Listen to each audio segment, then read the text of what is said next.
சாதிவாரி கணக்கெடுப்பை உடனடியாக தொடங்க வேண்டும் என பாமக தலைவர் அன்புமணி ராமதாஸ் வலியுறுத்தியிருக்கிறார். கூடுதல் விவரங்களை செய்தியாளர்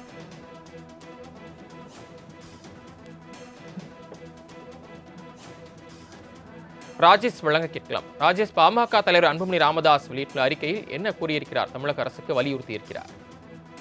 சரவணன் வணக்கம். கர்நாடகத்தில் கடந்த ஆண்டு 2வது முறையாக நடத்தப்பட்ட சாதிவாரி மக்கள் தொகை கணக்கெடுப்பின் விவரங்கள் அடங்கிய அறிக்கை அம்மாநில முதலமைச்சர் சித்தராமையா அவர்களிடம் வழங்கப்பட்டுள்ளது.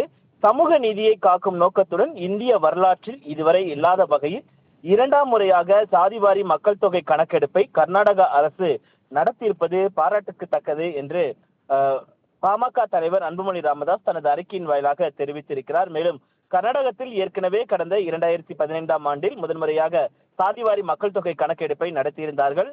அந்த சித்தராமையா தலைமையிலான அரசு மேற்கொண்டது. அதன் பின்பு 10 ஆண்டுகள் கழித்து புதிய தரவுகளை திரட்டும் நோக்கோடு கடந்த ஆண்டு செப்டம்பர் 22ஆம் தேதி முதல் மீண்டும் சாதிவாரி கணக்கெடுப்பு நடத்தப்பட்டது. கடந்த ஜனவரி மற்றும் பிப்ரவரி மாதங்களில் இந்த பணிகள் முடிவடைந்த நிலையில் அதில் கிடைத்த தரவுகள் தொகுக்கப்பட்டு அது அறிக்கை அம்மாநில பிற்படுத்தப்பட்டோர் ஆணையத்தின் தலைவர் மதுசூதன் நாயக்கிடமிருந்து முதலமைச்சர் சித்தராமையா பெற்றுக் கொண்டிருக்கிறார் என்ற தகவலை அவர் வெளியிட்டிருக்கிறார். தமிழ்நாட்டில் இதே முறையில் சமூக நீதி சர்வே எனும் சாதிவாரி மக்கள் தொகை கணக்கெடுப்பை மேற்கொள்ள முடியும். இதற்கான தேவை மனிதவளம் தமிழ்நாட்டில் உள்ளது.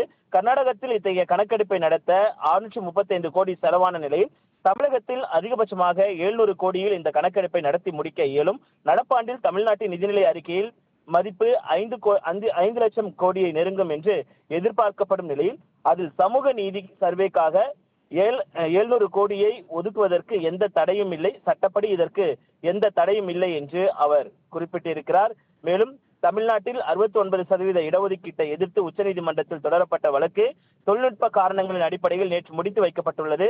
ஆனால் அதை எதிர்ப்பதற்காக சமூக நீதியின் எதிரிகள் முன்வைத்த காரணங்கள் அப்படியே இருப்பதால் எந்த நேரமும் 69% இடஒதுக்கீட்டிற்கு ஆபத்து நேரலாம் என்று அவர் குறிப்பிட்டிருக்கிறார். உடனே இவை அனைத்தும் மேலாக ஒவ்வொரு சமுதாயத்திற்கும் உரிய அளவில் விகிதாசார பிரதிநிதித்துவம் கிடைப்பதே உண்மையான சமூக நீதி. எனவே தமிழக வெற்றி கழகத்தின் கொள்கை இதை உறுதி செய்ய சாதிவாரி கணக்கெடுப்பை சர்வே மேற்கொள்ளப்பட வேண்டும் என்பதுதான் தமிழக வெற்றி கழகத்தின் தேர்தல் அறிக்கையின் முதல் வாக்குறுதி என்பதால் அதை நிறைவேற்ற வேண்டிய கட்டாயம் அரசுக்கு உள்ளது.